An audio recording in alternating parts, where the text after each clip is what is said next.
Have I messed that up? Yeah. Sorry, yeah. Yeah. Hello and welcome to The Lowdown, kind of the highlights package of the highlights package. It's great to have you here. Welcome aboard. We've got Freddie Burns with us this weekend, fresh from Battle at the Rec. How you doing, Freddie? I'm all right, mate. I'm good. How are you? Fine. Feeling fresh? I didn't play yesterday. You feeling fresh? You feel beaten up? No, I feel pretty fresh, mate. 10 minutes off for a HIA and then the one tackle I attempted and missed, so... yeah, you did sort of make one. You made one tackle, I saw. It seemed to be an accident, but otherwise... Yeah, I think he fell over. And you avoided sort it, of covered him on the way down. Yeah, as I said, it was muddy. Yeah. It was slippy. Let's have a look at your game from the weekend, Fred. So, Freddie, the first 20 minutes, it felt like you were on a bit of a roll. Every carry was making ground, so much power. It felt like you had Bath outgunned. Did it feel like that on the field?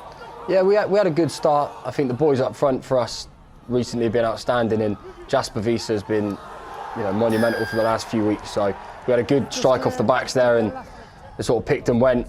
And it was a nice start to the game. 6 minutes in to get 5 points up away from home is always a good start. He's something else, actually, Visa, isn't he? Got some engine, but this was a lovely touch from Bath, because they turned the ball over on your 22, and you feel like they might have wasted that just going one out. But Ben Spencer produces a bit of magic, doesn't he? 100%, and this is where I think people underestimate Bath. They've been in quite a few games recently. They've won their last two at home, and we know what they could do. And guys like Ben Spencer, he's got that vision and he sees it. It's a lovely try, and it kind of shell shocked us a little bit because we felt in control in defence then, but he unlocks us with a great kick and a good finish. So it's almost like the first 20 minutes you looked all powerful. The second 20 minutes of that first half, things unravelled a little bit, didn't they? Yeah, a little bit. Again, we bounced back from that try. I think Dan Kelly here, who's been exceptional, just taking an inside shoulder and getting the offload, and the old man Richard Wigglesworth. Oh, nicking it. He's just cruising in front of the ball, nicking it. That's what 20 years of experience does, doesn't it? Yeah, knows exactly where he's not even out of breath. It was nice. I mean, Bath looking to put a bit of line speed on, nice bit of footwork, good support line, and ultimately found a hole. And any one of three lads could have scored that in the end. Yeah, so at this point we felt like we'd bounced back from the try that sort of shocked us a little bit. But now sort of the penalties started coming in. Obviously here we didn't really take advantage of this yellow card. It's a definite yellow flats, isn't it? There? Yeah, no argument there. He didn't argue either, I don't think. Yeah, no, it's just one of those. You can't. There's no malice in it or anything like that. It's just mistimed. But we didn't make the most of it, and penalties sort of seeped in the second 20 of the first half, and just gave Bath a few opportunities to take points like they do here, or just put us back in our half and put a bit of pressure on us. So do you feel like it's Bath putting you under pressure and playing well, or your real discipline that actually got Bath back into that first half? Both, maybe. Mate, it is 100% a bit of both. I think Bath.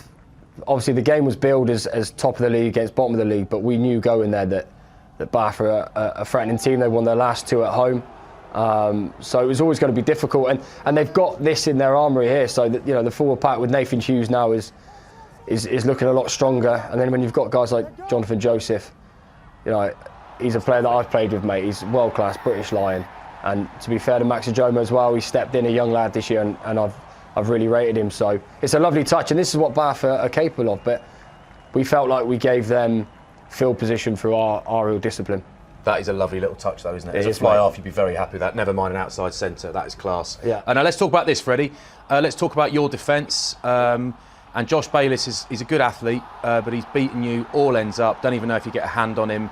What have you got to say to all the loyal, paying, travelling Leicester Tigers supporters about that, Freddie? Well, firstly, I'm sorry, but secondly, you've got a young family. Have you ever watched Wreck-It Ralph? The glitch. This is it. He's there 1 minute, and he's just gone. He's gone. You did get a hand on him. Well done. And I'm pretty sure I shouted touch as well, mate. But no, if I'm honest, obviously I've got to do better there. But sometimes you have to just take your hat off and say it's a wonderful bit of footwork from Josh Bayliss, and he's done me properly. Yeah, let's concentrate on the positives, shall we? Well played, Josh Bayliss. And how about this, Freddie? You've made this look very, very easy indeed, but you've got quite a hefty decoy in there, haven't you? Yeah, I've got a hefty decoy, and obviously, for me, this Leicester team at the minute is all around the pack. I thought the boys up front, to get the scrum penalty, we get advantage, so it means that we can pull the trigger out the back a bit more. So made it easy, especially with someone like Nemani running that hard line. Sucks in about 11 defenders every time he runs to the line. 100%. So big win that meant a lot. Yes, it was top against bottom, but it didn't feel like that on the day. A hard-fought victory. Sure, you were very happy, and your director of rugby, Steve Borthwick, was about as happy as Steve Borthwick ever looks. The players worked things out on the pitch. I thought first 20 we played really well. Bath, tough team, good players, lots of magic in their team. And that next 20, they got on top of us and did really well. But I was so proud of the players that they were resilient, tough, composed, and came back in that second half really well. Borth's looking pretty upbeat, Freddie, I thought. Yes, he's happy there. That's happy, isn't it? He does do happy.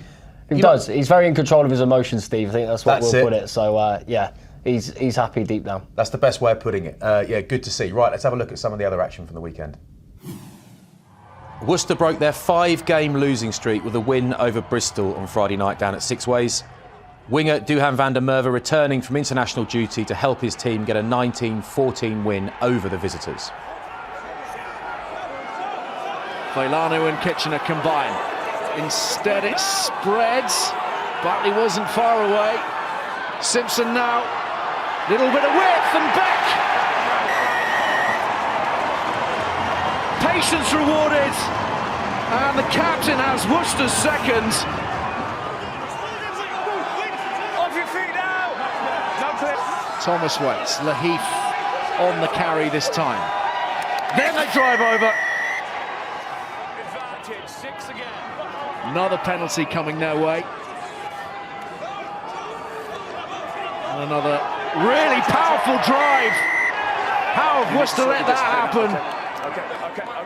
Strang on Simpson, but a lovely line here from Simpson. Oh, a show of the ball, and Humphreys is working it nicely as well. The ball doing so much of the work there for Worcester, but they're in danger of not taking care of things. Vailanu takes it into his own hands. Vailanu bumping through and bowling over the line. There's a really good example. Look, Thomas goes over the top. That's his Luatua, but he just targets the ball. Sheedy goes wrong side, gets too long, and then he just bounces straight through Lloyd. It's a great finish.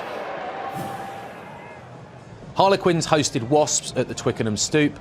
Quins coming off 3 straight defeats, but Joe Marler was back with them, returning from England's Six Nations duty. Tries from Oscar Beard, Hugh Jones, Caden Murley and Andre Esterhazen looked to have secured a comfortable win for the hosts as they went 24-3 up. But Sam Spink and Jeffrey Tumanga Allen added late tries in the game for Wasps to secure a losing bonus point. Into the sunshine go Quins. Esterhazen, line is from a beautiful one from Hugh Jones. Back in the side this week, Hugh Jones. And on the scoreboard. Lovely delay of the pass. Esterhazen, well brought down by Atkinson. Had to be a good tackle. Murley, through he goes. Once more the dam is breached. Kerr, Esterhazen. Atkinson again. Tumanga Allen. Willis decides to hold on to it. To the line he goes, and is he over? Yes, says the referee. Allen looks brilliant. Lewis Liner will do it again. Porter again, dummies to Nizam Carr. O'Gray takes it up. Porter, flat pass, and it is a score for Wasps. Tumanga Allen, I think, up and over almost. I was going to say anything over the right for a decision. It's a try. Yeah. It is a score. And the conversion for Mumanga is quick. Harlequins have won, but crucially, Wasps have got something from the game. It was a tight old tussle between Saints and Sale on Saturday. Quirk with a kick. Well, Hutchinson missed out on it, and Aaron Reid has jumped in, and Reid is sprinting away. What a start this has been for Sale. There's David Ribbons, who's taken more line-out balls for Northampton this season than the rest of the team put together, so predictably it goes to him. Now, Sale are not defending this at all well. There's Quirk. Out there to McGinty, floats it out wide, Janssen van Rensburg, and it's the easiest of finishes for Sam James. 6 metres out, Mitchell pops it up to Matavesi. Then inside, Coles, and Northampton have their second try. Here's Mitchell again, back to Furbank, onto Proctor, such a tough customer. Good hands, and Courtnall Skassan steps inside. The inside pass to Alex Mitchell. Northampton have their third try of the afternoon. That's up in the air for Faf de Klerk to get after. The 2-9s, it's gone the way there of Robert de Preer, and they're away here a Sale, and Rowan Janssen van Rensburg is gifted a score. George Furbank missing a penalty, a clutch kick for victory with the last play of the game as Northampton were edged out by Sale. It's a second consecutive defeat for the Saints after they lost to Leicester Tigers last week. Just slipped wide. Disappointment for the Saints.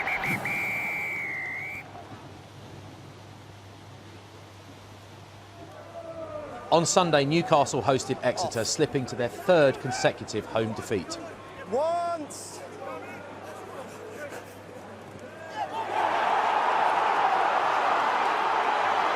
Over halfway, it's a galloping Will Haydenwood, and Wood's gone.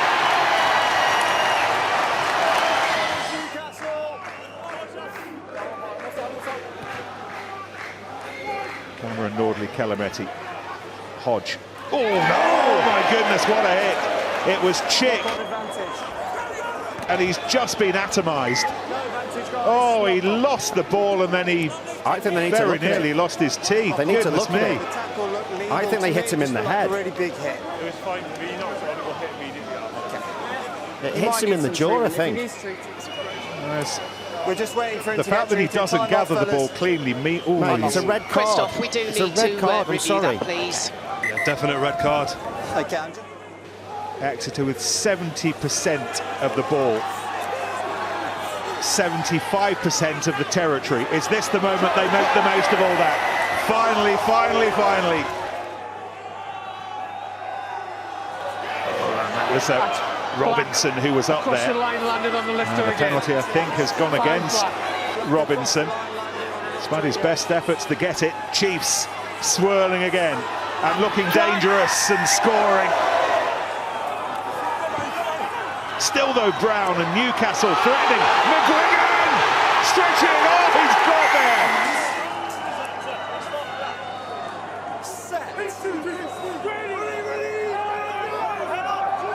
So, with Joel Hodgson at scrum half, and they never controlled that. Now the mood on the 370-mile journey back home to Devon depends on this moment. It's looking like it might be a happy trip. And finally, on Saturday, 8th place London Irish took on 2nd place Saracens. Freddie, leading into the weekend, what did you hope this game would give you? As minimal points as possible, Flats, to be honest. Yeah. But it's two teams in form, so it's always going to be an exciting game. You basically, because you're first and Sarries are second, you wanted Sarries to lose and London Irish to play some great stuff, and you want London Irish to go off form in a couple of weeks when they play you. That's the truth, isn't it? Too much. I just care about what we can do, Flats. And I was trying to get a win against Bath. Yeah, I'm not going to get lined up for that one. I nearly got you. Here's what actually went down. Rona, massive miss pass, should be a touchdown, and Irish have the opening try. Van Rensburg goes over in tons of space. Saracens once again, that red wall firmly closed. Popped out though, and second try, and London Irish have it. It's Van Rensburg once again. Line-up ball very nearly won by George Knott, but Saracens come up with it. Wollstonecroft waits. You've already had your once, next time joined. Yeah, you're going Newington is there. 5. Slow but sure progression towards the line. Burst through the middle. Try scored. Wollstonecroft with his 7th of the season. De Haas charged down, picked up by Coleman, is through to score! What a start for Irish, and what a start from the man who received a red card at the Stone X back in November. Vunipola again, Tompkins, bit of space here, should be able to get Segun away, Segun sprints for the line and into the corner. Jackson, missed pass, Rona, they got a 2-on-1, up to Hustle, Collins, the bonus point score! Get out! Oh, Saracens now, Augustine Creevy giving it away, up towards the line, and over goes Tompkins! Offside, 3 offside, 3 red offside. 3 offside? Yeah, 3 red offside. Penalty to London Irish. Offside. Never got back on. Paddy Jackson kicks London Irish to victory. Thanks for joining us, Freddie, on The Lowdown. I hope you've enjoyed The Lowdown, and we'll see you next time.